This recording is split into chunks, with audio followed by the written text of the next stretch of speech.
സദസ്സിലിരിക്കുന്ന ഓരോ വ്യക്തിത്വങ്ങളും പറഞ്ഞു തന്ന ഓരോ വഴികളും നമ്മുടെ മുന്നിലേക്ക് നയിക്കാൻ തികച്ചും പര്യാപ്തമാണ്. ഈ ഊർജം ഉൾക്കൊണ്ടുകൊണ്ട് അതുപോലെ തന്നെ ഈ സന്ദേശവാക്യം ലിറ്ററേച്ചർ ഓഫ് ലവ് അതിന്റെ പ്രാധാന്യം ഇത്രത്തോളം മഹത്വമാണ് എന്ന് മനസ്സിലാക്കാൻ കഴിഞ്ഞത് ഇപ്പോഴാണ്.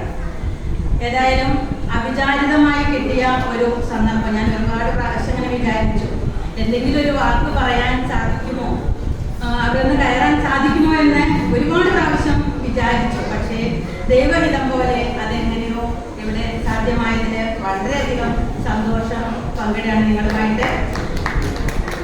കുറഞ്ഞ കാലം കൊണ്ട് കവിതകൾ എഴുതി തുടങ്ങിയതാണ്.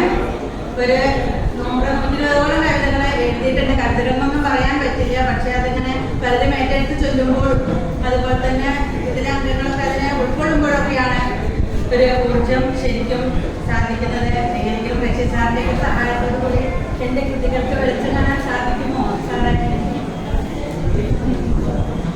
നോക്കാം. അപ്പൊ ഏതായാലും ഈ ഒരു സാഹചര്യത്തിൽ ഞാൻ എൻ്റെ ഒരു കവിതയുടെ